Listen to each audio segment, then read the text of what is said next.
वृद्धि एवं विकास। तो पहला पॉइंट क्या लिखिए कि वृद्धि को प्रत्यक्ष रूप से अवलोकन किया जा सकता है और मापन किया जा सकता है। विकास में इसका मापन और अवलोकन नहीं किया जाता है, अतः यह अप्रत्यक्ष होता है। क्या होता है? अप्रत्यक्ष, मतलब इनविजिबल, नहीं आपको दिखेगा। विकास आपको दिखता है, बस हम लोग महसूस न करते हैं, वृद्धि ना दिखता है, यानी अप्रत्यक्ष होता है, मतलब दिखता नहीं है। फिर आगे चलेंगे हम लोग। यह संरचनात्मक होता है। वृद्धि की तरफ लिखिएगा, यह संरचनात्मक होता है।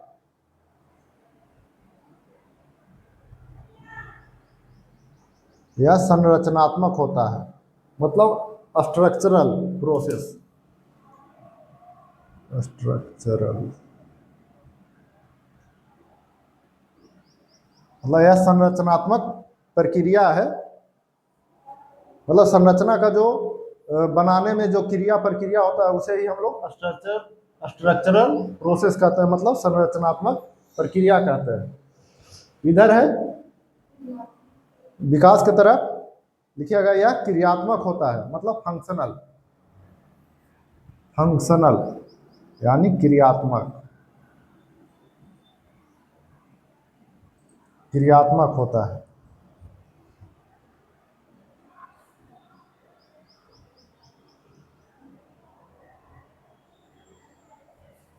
हो गया? यह मतलब विकास जो है फंक्शनल होता है, मतलब क्रियात्मक होता है। इधर लिखिएगा वृद्धि मात्रात्मक यानी क्वांटिटेटिव।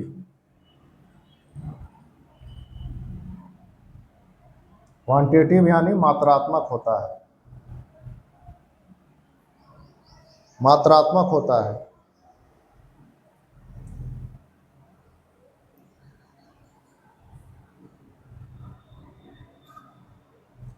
वृद्धि जो होता है मात्रात्मक होता है, क्वांटिटेटिव होता है। और इधर होता है मात्रात्मक और गुणात्मक। विकास जो है मात्रात्मक एवं गुणात्मक दोनों होता है।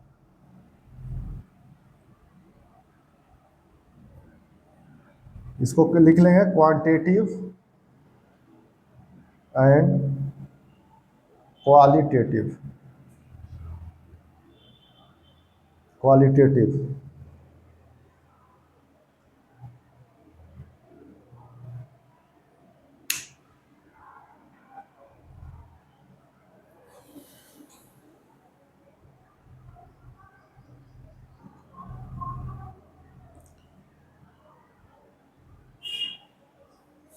हो गया?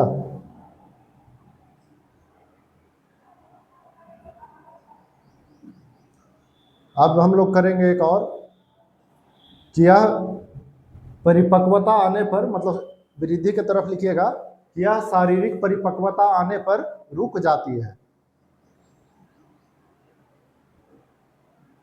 यह शारीरिक परिपक्वता आने पर रुक जाती है,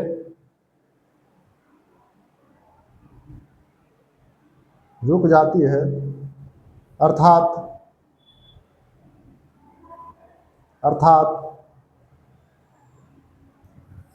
यह निश्चित समय के लिए होती है। अर्थात यह निश्चित समय के लिए होती है।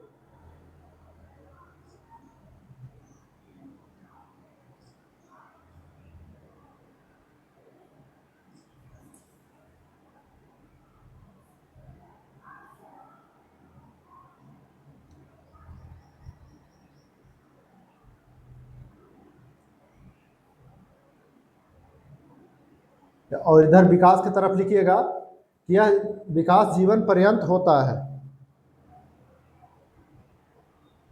विकास जीवन पर्यंत होता है।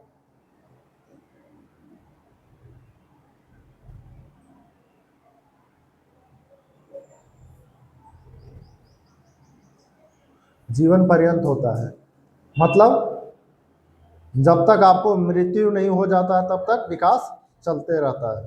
ठीक है ना? इधर अगर इसको लिख सकते हैं निश्चित समय के लिए, तो यह लिख लीजिए अनिश्चित समय के लिए। अनिश्चित मतलब माइंड में रहना चाहिए। इधर नहीं लिखिएगा वृद्धि की तरफ, विकास की तरफ ही लिखिएगा, अर्थात अनिश्चित समय के लिए। मतलब वो कोई एक डेडलाइन नहीं है, जब तक मृत्यु नहीं होगा तब तक चलते रहेगा, लाइफ लॉन्ग प्रोसेस है। इसको लिख लीजिएगा, जीवन पर्यंत को लाइफ लॉन्ग कहते हैं, लाइफ लॉन्ग प्रोसेस। जीवन पर्यंत को इंग्लिश में लाइफ लॉन्ग कहा जाता है।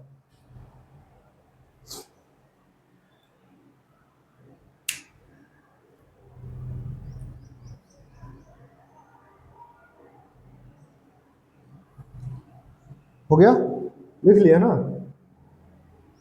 इतना पॉइंट में अगर कहीं पे कोई कंफ्यूजन है तो बताइए फिर।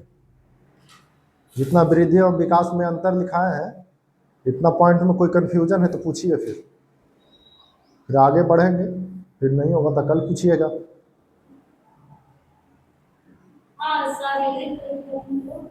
अभी आगे हम लोग पढ़ेंगे मेचुरेशन, ठीक है ना, फिजिकल में। हाँ, फिजिकल मेचुरेशन। परिपक्वता एक प्रकार का वृद्धि है। परिपक्वता का मतलब समझते हैं कि एक समय आने के बाद आपका शारीरिक वृद्धि रुक जाता है। तो नहीं बोलता कि 18-20 साल का लड़का लड़की हो गया, अब तो हाँ वयस्क हो गया, नहीं बोलता एडल्ट हो गया। सोचने समझने के लिए गांव देहात में कैसे बोलता है कि जोड़ीदार बेटा हो गया, ऐसे नहीं बोलता है कि बाप के जोड़ीदार हो गया। मतलब अब जो फैसला लिया जाएगा उसमें उसको भी, उस बेटा और बेटी को फैसला माना जाएगा, उसका भी विचार लिया जाएगा, क्योंकि अब उस तरीका से, बड़े आदमी के तरीका से सोचना समझना सीख जाता है। तो आप देखते होंगे कि 18-20 साल के बाद किसी का हाइट नहीं बढ़ता है, बढ़ता है? अब वो जिसका हाथ 2 फीट 5 इंच का है तो आप 7 इंच कर दीजिएगा हाथ, नहीं ना? हाँ, भले मोटा पतला हो सकता है, वो अलग चीज है, लेकिन जो साइज हो गया, बढ़ गया, वही ना रहेगा। कितना भी कम्पलान पिला दीजिए, बॉर्नविटा पिला दीजिए, बढ़ जाएगा? नहीं ना। तो शारीरिक परिपक्वता वही होता है कि एक मतलब परिपक्व हो जाना, मतलब पक जाना समझिए, तो समझे ना, कि इससे ज्यादा अब नहीं हो सकता है। फिर उसका ज्ञान बुद्धि शरीर का जैसा खान पान रहेगा उस तरीका से उसका बॉडी बनेगा, लेकिन जो संरचना है वही रहेगा। देखते हैं कोई पतला भी रहता है लेकिन फिर भी मजबूत रहता है ना? तो पतला मोटा से नहीं है, उसका जो शरीर का संरचना है एक समय के लिए, मतलब शारीरिक परिपक्वता, वो इसी चलते लिखा है एक निश्चित समय के लिए। मतलब 18-20 साल के बाद उसका वृद्धि नहीं होता है, जब होगा विकास होगा। और फिर वृद्धि और विकास दोनों एक ही में शामिल है। विकास में क्या है? वृद्धि शामिल है। तो हम आगे चल के अगर विकास बोलेंगे तो समझिए कि ऑटोमेटिक वृद्धि भी उसमें शामिल है। अगर मान लीजिए कि कोई स्कूल में, मिडिल स्कूल में प्राइमरी स्कूल रहता है कि नहीं, तो अगर हम मिडिल स्कूल बोल रहे हैं तो समझिए कि वहाँ 1 to 5 का भी पढ़ाई होता है ना। अगर हम सिर्फ प्राइमरी बोल रहे हैं तो क्या बोलेंगे? प्राइमरी बोलेंगे तो हमको समझ में आएगा कि 1 to 5 है। अगर लेकिन मिडिल बोलेंगे तो इसका मतलब ये थोड़ी है कि 6 to 8 बोलेंगे, उसमें 1 से लेके 8 तक। मतलब आपको दिमाग में होना चाहिए कि 1, अगर मिडिल है तो 1 to 8 है, और प्राइमरी है तो 1 to 5 है। तो होता है कि नहीं? तो ऐसे ही है वृद्धि और विकास में, कि अगर हम विकास बोल रहे हैं तो समझिए कि वृद्धि हो रहा है। और कल ही हम लोग पढ़े कि जब तक वृद्धि नहीं होगा तब तक विकास नहीं होगा, क्योंकि इसी पर आश्रित है, डिपेंडेंट है ना। वृद्धि ना इंडिपेंडेंट प्रोसेस है, लेकिन विकास जो क्या डिपेंडेंट प्रोसेस है, किस पे?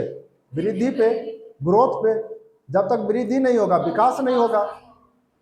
वही है कि जब तक प्राइमरी नहीं बनेगा तब तक मिडिल स्कूल नहीं बनेगा, है ना। मतलब अगर आपको मिडिल स्कूल बनाना है या चलाना है तो उसके लिए में आपको 1 to 5 पढ़ाना ही पढ़ाना है। ऐसा नहीं है कि आप नहीं कहिए कि हम मिडिल स्कूल खोलेंगे सिर्फ 6 to 8 ही पढ़ाएंगे, ऐसा नहीं ना है। आप 9-10 अलग पढ़ा सकते हैं, लेकिन मिडिल जब स्कूल बोलेंगे तो क्या बोलेंगे? 1 to 8 बोलेंगे, ना कि सिर्फ 6 to 8 बोलेंगे। समझ गए ना? और कोई कहीं और दिक्कत? और कोई पॉइंट में दिक्कत होगा तो पूछ लीजिएगा, क्योंकि अभी पूछ लीजिएगा कंफ्यूजन दूर हो जाएगा। नहीं पूछिएगा हर समय तक तंग करते रहेगा कि ये वाला नहीं पूछे, ये वाला नहीं पूछे, क्या होगा? शायद वही क्वेश्चन दे दे, उसी तरीका से क्वेश्चन दे दे। अगर कोई आपसे पूछेगा कि वृद्धि किसे कहते हैं, तो शरीर का बढ़ना वृद्धि है। अगर इससे थोड़ा सा और करते हैं तो ये बोल दीजिएगा कि शारीरिक पक्षों में वृद्धि होना। शारीरिक पक्षों यानी शरीर का अंग में, जैसे हाथ, पैर, नाक, मुंह, ये सब चीज, मतलब सीधा सा है कि शरीर का बढ़ना, शरीर का बढ़ना वृद्धि कहलाता है। बस बात खत्म एक बार में। कैसा प्रोसेस है? तो इंडिपेंडेंट प्रोसेस है, स्वतंत्र प्रोसेस है, और वृद्धि पर विकास आश्रित है। समझ गए? और जब तक वृद्धि नहीं होगा तब तक विकास नहीं होगा। ये मात्रात्मक है, मतलब इसको हम नाप सकते हैं। मात्रात्मक का मतलब समझते हैं? इधर देखिए, क्वांटिटेटिव का मतलब, हाँ, क्वांटिटेटिव का मतलब जिसको हम नाप सकते हैं, तौल सकते हैं, और उसको क्या कह सकते हैं? नाप, तौल, और यही तो दुगो है, नाप, तौल। वही तो कर सकते हैं, माप तौल ही कर सकते हैं मात्रात्मक को। और ज्यादा है तो छू सकते हैं। मात्रात्मक का मतलब छू नहीं सकते, वो तो वो आ जाएगा उसमें मूर्त में। लेकिन मात्रात्मक को जिसको हम नाप तौल सकते हैं, अंकों में व्यक्त कर सकते हैं। नहीं समझे? अंकों को में जैसे किसी को हम टेप से नापे, इंची टेप से अंक में करेंगे ना कि इतना फीट है, जैसे उसको तौले, तौले तो बता दिए ना कि इतना किलो है, इतना ग्राम है, इतना। तो जिसको अंकों में व्यक्त कर सकते हैं उसे मात्रात्मक कहते हैं। और इसको है अंकों, विकास को अंक में भी व्यक्त कर सकते हैं और न भी कर सकते हैं। गुणात्मक में जैसे गुण है, तो कोई ईमानदार है तो कितना ईमानदार है? 1 किलो की 2 किलो? नहीं ना। हाँ, तो इसको मात्रात्मक क्यों लिया? क्योंकि वृद्धि है इसमें शामिल है, इसी चलते मात्रात्मक और गुणात्मक दोनों होता है। विकास मात्रात्मक और गुणात्मक दोनों होता है, लेकिन वृद्धि क्या होता है? मात्रात्मक होता है, क्योंकि इसमें वृद्धि शामिल है। अगर आप यहाँ से देखेंगे, अगर कोई कहेगा कि मात्रात्मक और गुणात्मक में क्या अंतर है, हमको क्या पता चलता है? तो मात्रात्मक और गुणात्मक से पता चलता है कि यह विकास है। क्या है? विकास है। कैसे विकास है? क्योंकि देखो ये वृद्धि है और ये विकास है। तो कैसे करेंगे? दोनों को मिलाए। क्यों? क्योंकि ये जो विकास है इस पे वृद्धि पे आश्रित है, डिपेंडेंट है। जब तक ई नहीं रहेगा ये नहीं होगा। समझे? मतलब एक दूसरे पर डिपेंडेंट है। वृद्धि जो है, विकास जो है, वृद्धि पे डिपेंडेंट है, आश्रित है, सहारा लिया हुआ है। अगर ये मान लीजिए कि अगर पैर हटाया तो पूरा विकास भर भर आ जाएगा। समझे? नहीं, वो देखे हैं कॉमेडी में कि आपके गांव में विकास पहुंचा है, तो कहते ना हम तो हॉस्पिटल में थे, पता नहीं चला कि विकास आया है कि नहीं आया। देखो कौन विकास की बात कर रहे हैं? अरे सरकार जो जिसको विकास किया है, क्योंकि यहाँ तो विकास ही नहीं है। तो वही वाला बात है कि विकास आया है कि नहीं, हम तो कहा जाने कि विकास आया है कि नहीं आया है। हम तो उधर भैंस चरा रहे थे, चाहे हम हॉस्पिटल में थे, हम विकास को देखबे नहीं किए। समझे? तो वो वाला विकास नहीं है। मतलब इसको शारीरिक विकास से ही लेना है, और जिसके व्यक्ति में गुण का जो विकास होगा, जैसे बोलने, चालने, कौशल का और कार्य क्षमता का जो विकास होगा, उससे यहाँ लेना है। नहीं समझे? वो सब कॉमेडी वाला विकास अलग चीज है, वो सब तो बनाता ही इसी चलते। अब इसको समझिए कि विकास में 2 परस्पर विरोधी प्रक्रिया चलते रहता है। विकास में 2 प्रक्रिया चलता है, एक क्षय का और एक इसको वृद्धि और क्षय कर लीजिए। इसको वृद्धि और इसको क्षय। इसको ऐसे भी कर सकते हैं, बनना और बिगड़ना। समझे? इसको समझ लीजिएगा। अभी इसको कर ही लेते हैं, मिटा देते हैं उसके बाद।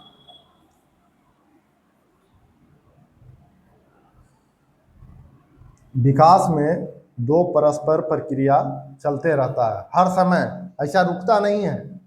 एक है वृद्धि, जिसको हम लोग कहते हैं ग्रोथ या इवोल्यूशन, ग्रोथ है या इवोल्यूशन, और एक है क्षय, इसको हम लोग कहते हैं एट्रोफी या इन्वोल्यूशन। एट्रोफी या इवोल्यूशन। इसको हम लोग दूसरा नाम नॉर्मल में कर सकते हैं बनना,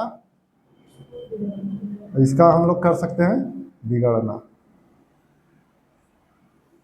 इसको समझिएगा, विकास में हर समय दो चीज चलते रहता है, बनना बिगड़ना, बनना बिगड़ना। अगर सिर्फ बनने लगे तो आदमी समझते हैं, वृद्धि अगर होने लगे तो 60 70 80 फीट के आदमी होना स्टार्ट हो जाएगा, समझे। सिर्फ वृद्धि हो रहा है तो शारीरिक संरचना कितना, हम लोग अभी 5-6 फीट के हैं, पता चला कि 100 फीट के हो जाएंगे। जो बढ़ रहा है सो बढ़ रहा है, हर साल अगर 1 इंची बढ़ रहा है तो अगर मान लीजिए कि 18 साल में हम लोग 60 इंची तक हो जाता है ना, 18 साल तक 5 फीट यानी 12 × 5 = 60 इंची, 60 55 60 तक हो जाता है। और ऐसे ही अगर बढ़ने लगा, इसी हिसाब से समझ रहे हैं, घर बनाना पड़ेगा पूरा ऊंचा ऊंचा। तो इसी चलते क्यों होता है कि वृद्धि बना बिगड़ा। अब मान लीजिए कि कोई सिर्फ उसको कभी तबीयत ही नहीं खराब हो कोई आदमी का, तो क्या हो जाएगा, हट्टा कट्टा हो जाएगा, उसको पता ही नहीं चलेगा कि क्या दुख होता है। जिसके यहाँ सिर्फ सुख ही सुख है, इसको समझिए ऐसे, सुख और दुख, समझे, ये दोनों चीज को समझिए, सुख और दुख। किसी व्यक्ति के अगर जीवन में सिर्फ सुख ही सुख रहे तो उसको पता ही नहीं चलेगा कि दुख होता क्या है। और आदमी को क्या विकास में दोनों प्रक्रिया साथ ही चलता है। विकास मतलब कह रहे हैं, मतलब वृद्धि भी इसमें अब शामिल है। अब छोड़ दीजिए वहां, विकास कह रहे हैं मतलब इसमें वृद्धि भी शामिल है, समझे। अगर मान लीजिए कहे कि उसके घर के आदमी सब बिगड़ल है, मतलब एक आदमी नहीं है, वो बोलेगा कि उसका घर बिगड़ल है, तो उसके घर का बिगड़ल मतलब सब आदमी को बोल रहा है, सही भी रहेगा तो उसमें सना जाएगा।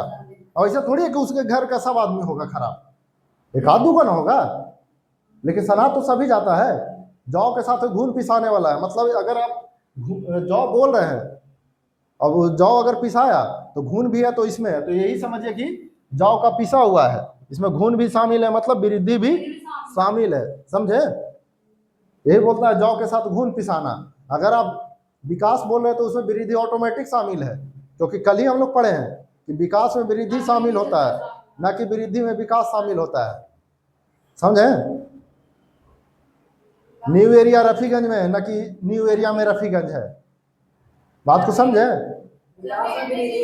हाँ, नहीं है, आपका घर आपके गांव में है, ना कि आपके घर में आपका गांव है, समझे। अब समझ गया ना। हाँ, तो ये सब चीज को समझिएगा। तो विकास में दो परस्पर जो है ना लगातार चलते रहता है, बनता है बिगड़ता है। जैसे कोशिका विभाजन देखे है ना, कोशिका बनता है बिगड़ता है, बनता है बिगड़ता है, तो जब तक नहीं होगा तो आदमी जिंदा ही नहीं रहेगा।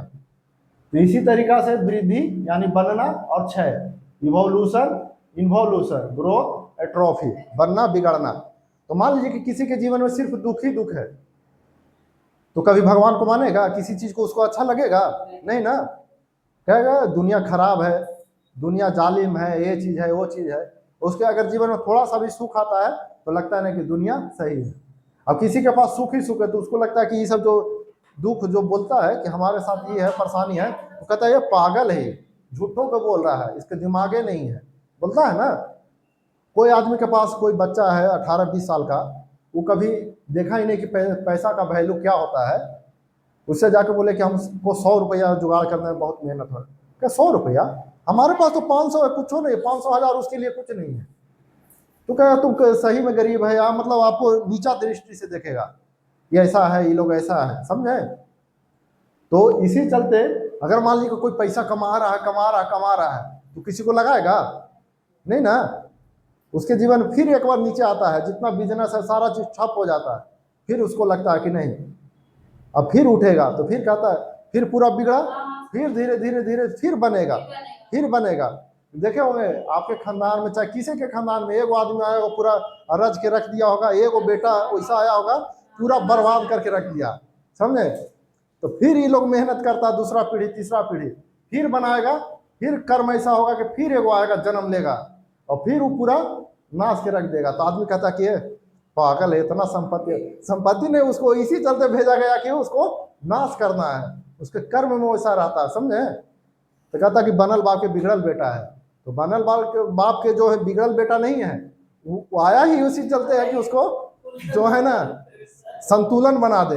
अब देखिए जैसे आप बढ़ रहे हैं बढ़ रहे हैं बढ़ रहे हैं बढ़ रहे हैं, आगे पूरा सब कुछ, पूरा संपत्ति है, धन जमीन सारा चीज है, और अब जो है कोई आदमी आपके पास जा रहा है तो आप उसको उल्टा सीधा बोल रहे हैं, वैल्यू नहीं दे रहा है, ना पूजा पाठ है, मतलब परोपकार वाला काम नहीं कर रहे हैं, तो क्या होगा? सब कहेगा कि इतना है, ऐसे है। धीरे धीरे धीरे धीरे कर्म होता है, फिर उसके बाद आपको एक वो जन्म लेगा जो पूरा नाश के रख देगा सबका, दूसरे का भाई वाला को भी जमीन अपना बेच के बर्बाद कर देगा, भाई को भी परेशान कर देगा, कितना हूँ बटल है हिस्सा ना, फिर भी बेच देगा उसका, और बेच के ले लेगा, बेच के वो पैसा ले लिया, आप लड़ते रहिए, आप क्या कीजिएगा? है ना, देखे है ना, वही में से हम लोग भी हैं। एक पीढ़ी आया पूरे बर्बाद करके चले गए, खाली कहने के लिए है कि हमारा इतना था है नहीं ना, था। तो ये चीज दोनों चलते रहता, समझे? तो कहेगा कि विकास कैसा होता है, सिर्फ तो आपको लगेगा कि विकास में सब चीज सही सही होता है, गलत कुछ होता ही नहीं है, तो नहीं, बनना भी होता है, वृद्धि और क्षय होता है, समझे? आप खा रहे हो, आप एकदम पूरा तंदुरुस्त है, सब कुछ है, तो बीमार पड़ते हैं ना, बीमार पड़ते हैं तो क्या होता है, फिर जो है शरीर कमजोर हो जाता है, तो फिर आप ठीक होते हैं, तो फिर खाते पीते हैं तो फिर ठीक होता है, फिर पता चला साल, 1.5 साल 2 साल में फिर कुछ ना कुछ आपके पास आएगा कि उसको, हाँ, आपको वहां पे स्टॉप कर देता है। तो यही वृद्धि और विकास में ये भी चलते रहता है, दोनों प्रक्रिया, समझे? आगे लिखिए।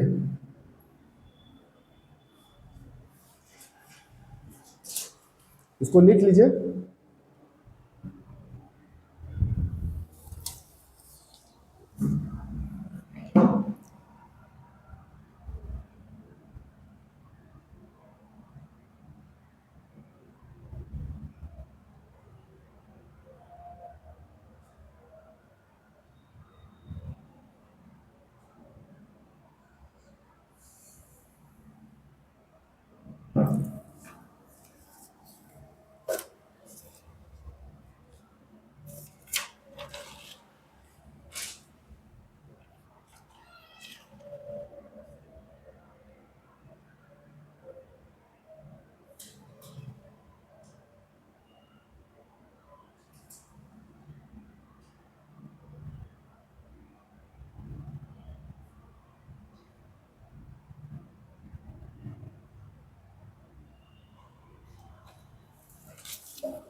ये दोनों समझ गए कि दोनों साथ साथ चलता है, ऐसा नहीं कि मतलब पहले ही कहे कि तुम हो लो उसके बाद हम लोगे, दोनों साथ साथ चलता है विकास में।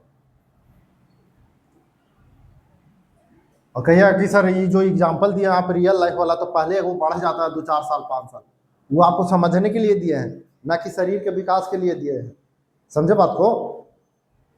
इसमें और उसमें विकास में हाँ, बस सिर्फ हमको समझाना था, दैनिक जीवन से, डेली लाइफ से समझा दिए, नहीं तो ये नहीं होता कि नहीं सर आप ऐसे कहे थे, ये सब चीज को समझ के रखिएगा।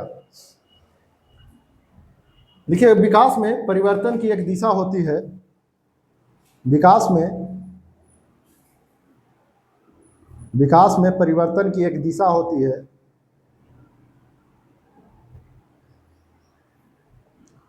विकास में परिवर्तन की एक दिशा होती है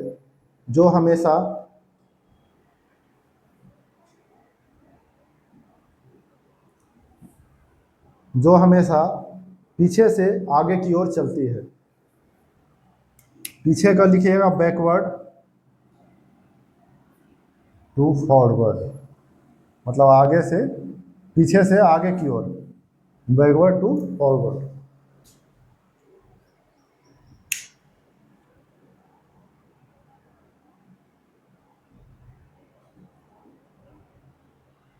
लिखिए वृद्धि एवं विकास, वृद्धि एवं विकास आगे की तरफ चलने वाली प्रक्रिया है। वृद्धि एवं विकास आगे की तरफ चलने वाली प्रक्रिया है।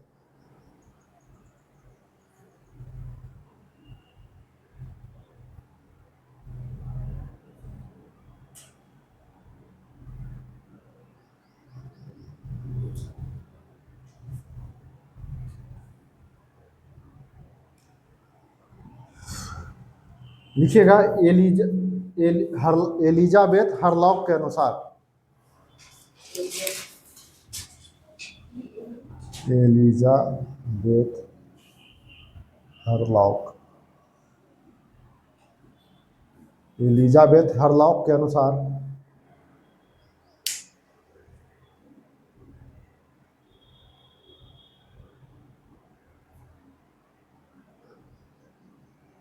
अनुसार विकास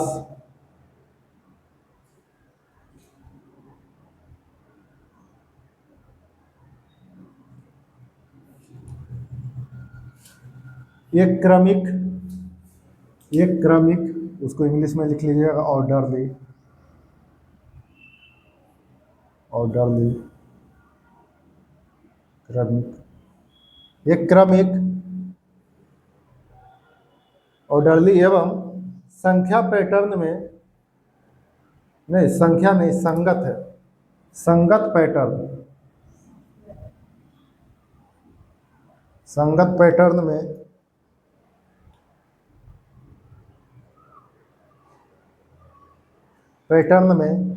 होने वाली, संगत पैटर्न में होने वाले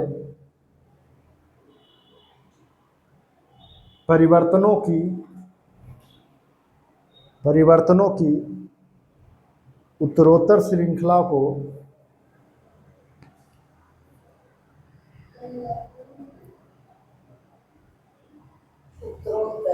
हाँ, पैटर्न में होने वाले परिवर्तनों की उत्तरोत्तर श्रृंखला, इसको उत्तरोत्तर श्रृंखला को लिख लीजिएगा प्रोग्रेसिव सीरीज, प्रोग्रेसिव सीरीज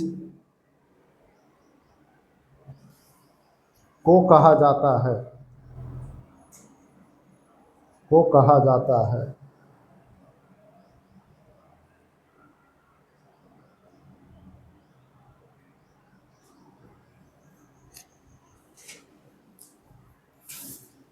लिख लिए?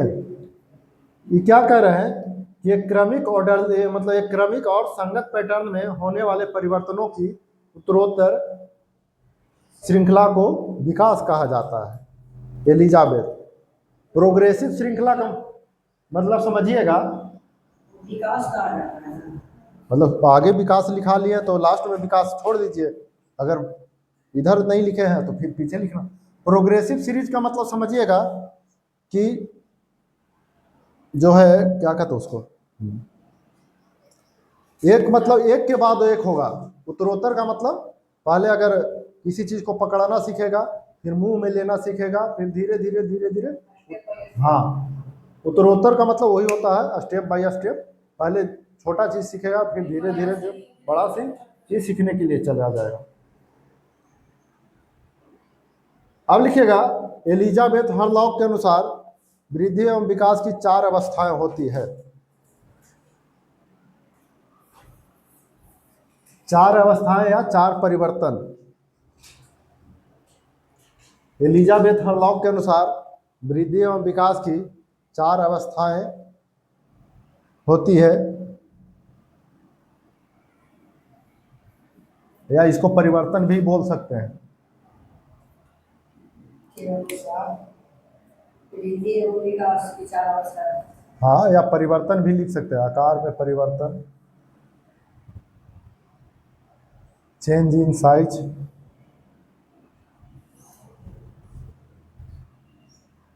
दूसरा हो गया चेंज इन प्रोपोर्शन, अनुपात में परिवर्तन।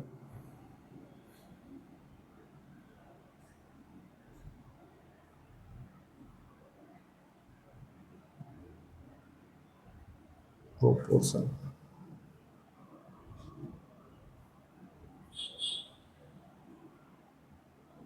तीसरा है पुराने लक्षणों का लुप्त होना।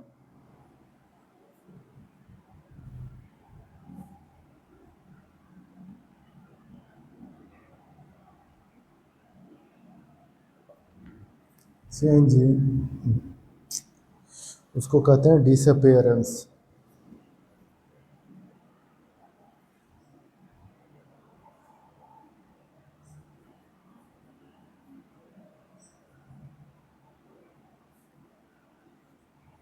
Disappearance of old trades.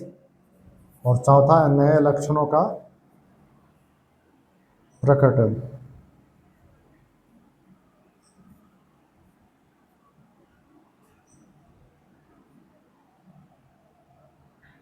Appearance.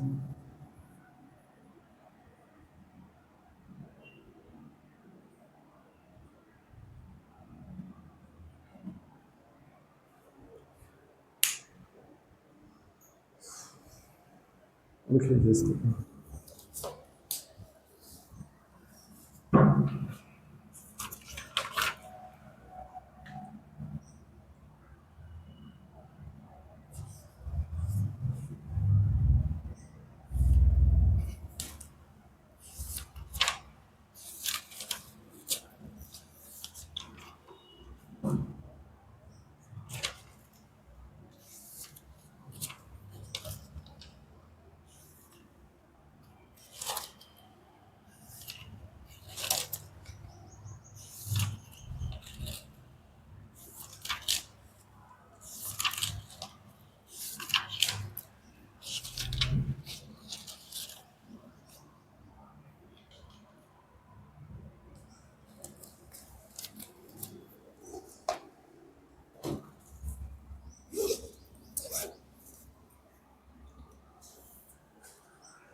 लिख लिए।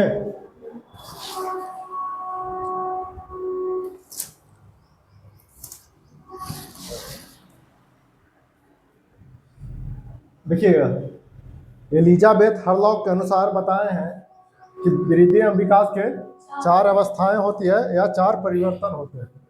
तो पहला है आकार में परिवर्तन। तो जब आपका वृद्धि और विकास होगा तो आपके साइज में परिवर्तन होता है ना, चेंज। जैसे मान लीजिए कि 2 महीना का बच्चा और साल भर का बच्चा में अंतर है ना, लंबाई में है ना, आकार में सब कुछ होता है। अनुपात में परिवर्तन, जब आकार में होगा तो अनुपात में भी होगा। अनुपात का मतलब मान लीजिए जिसका सिर्फ शरीर बढ़ेगा तो शरीर बढ़ेगा, उसके अनुपात में हाथ भी बढ़ेगा, मतलब सिर भी बढ़ेगा, हाथ पैर सब, अंगुली सब उसके अनुसार बढ़ेगा। फिर है पुराने लक्षणों का लुप्त हो जाना। जो पुराना लक्षण है वो क्या हो गया, आगे चल के खत्म हो जाता है। जैसे मान लीजिए कि बच्चा खिलौना से खेलता है, एक समय आने के बाद खिलौना से खेलना छोड़ देता है, समझे। और नए लक्षणों का प्रकटन, मतलब नया लक्षण आता है, पुराना खत्म होता है तो फिर नया आता है। जैसे ही मान लीजिए कि खिलौना से खेलना बंद किया तो फिर किसी और चीज से खेलना स्टार्ट करेगा, फिर किसी उसी चीज को, फिर उसका किसी और चीज में मन लगना स्टार्ट हो जाता है, समझे। तो मान लीजिए कि आपको अभी क्या है कि सीटेट पास करना है, यही ना, क्वालिफाई करना है। जब सीटेट क्वालिफाई कर जाइएगा तो आपको फिर क्या हो जाएगा, सीटेट क्वालिफाई करने का मन से दिमाग से हट जाएगा। अब क्या होगा कि हमको बीपीएससी अब टीचर का कोई भी जॉब, कोई भी एग्जाम निकालना है। जब टीचर का जॉब निकाल लीजिएगा तो आप फिर सोचिएगा कि फिर से टीचर का एग्जाम दें। आपको अपग्रेड करना होगा तो अलग होगा, लेकिन फिर कहेगा कि अगर 1 to 5 में हुआ तो 1 to 5 का फिर दीजिए। क्या कौन देता है, इतना माथापच्ची करता है, आराम से हो गया है, जब होगा ट्रांसफर होगा तो अपने एरिया में जाएंगे, यही ना सोचता है आदमी।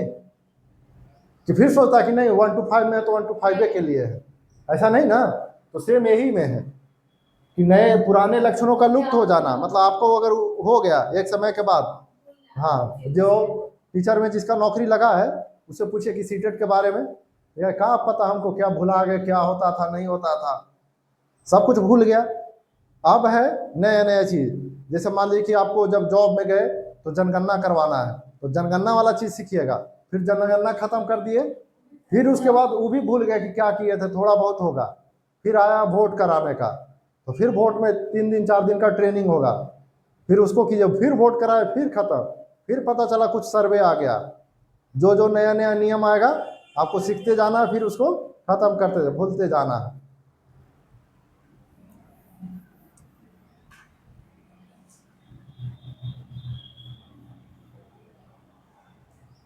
ये हो गया। चलिए, वृद्धि एवं विकास के सिद्धांत।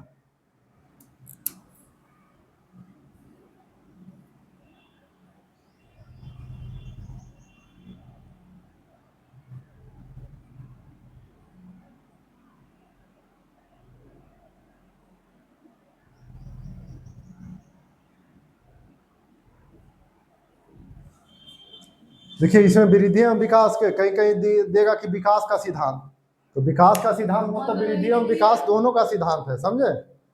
हाँ, तो इसको इसी चलते अभी क्लियर करके लिखवा दे रहे हैं कि वृद्धि एवं विकास के सिद्धांत। कोई अगर कहेगा कि वृद्धि का सिद्धांत बताइए, अब कोई कहेगा कि विकास का सिद्धांत बनाए, तो दोनों एक ही है। जैसे सेम चीज है, स्कूल बन गया, टीचर पहुंच गया, बच्चा है या नहीं है, पढ़ाई हो जाएगा नहीं ना। तो सबसे जरूरी क्या है, टीचर किस पे डिपेंडेंट है, बच्चा पे ना। बच्चा नहीं रहेगा पढ़ा देगा नहीं ना। तो जब तक बच्चा नहीं रहेगा, टीचर कितना भी ज्ञानी दे दीजिए उसका कोई मतलब नहीं है। तो इसे जब तक वृद्धि नहीं होगा विकास नहीं होगा। अब विकास के बारे में पूरा नियम लगा दीजिए, पूरा ट्रेनिंग दीजिए, उसका वृद्धि नहीं हुआ है। अब मान लीजिए कि कहिए कि नहीं विकास हुआ है, देखिए अब हम करवा देते हैं, 6 महीना के बच्चा को हम एरोप्लेन चलाना सिखा देंगे, देखिए कितना स्पीड में चलाता है, सीख जाएगा ना। नहीं कैसे सीखेगा, उसको मैं इतना ट्रेनिंग दे देंगे, इतना। अच्छा, ये बात है।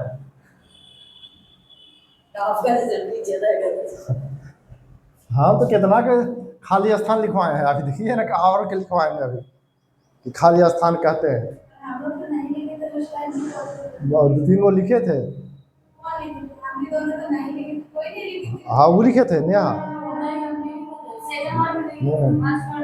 यहाँ नहीं, वहाँ वहाँ वो लिखे थे, नेहा लिखे थे ना, खाली स्थान बोलते हैं सर, वो लिखे थे।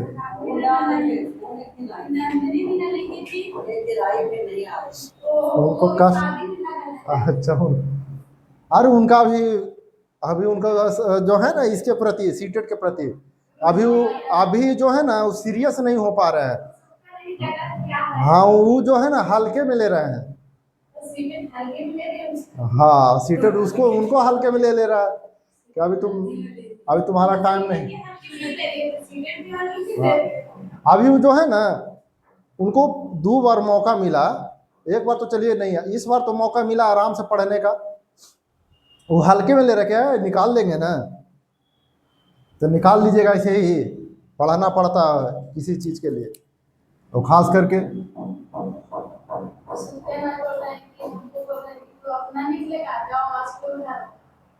उनको साइड करा नहीं। तो स्कूल नहीं, ये तो कोई कह ही नहीं सकता कि नहीं निकलेगा, नहीं कैसे। से बोल रहे हैं। हाँ वो ठीक है, लेकिन नहीं निकलेगा कैसे। मान लीजिए कि आप प्राइवेट स्कूल अभी 3-4 हज़ार में कर दीजिएगा, 3-4 हज़ार से तो 3-4 हज़ार से ज़्यादा नहीं, 4 हज़ार ही।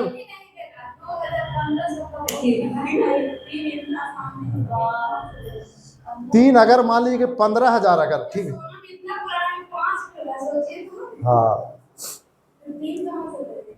जी, कितना साल हो गया? 5 साल हो गया, 5 साल, 5 साल से 5 साल से आदमी पढ़ा रहा तो 5 हज़ार हुआ है।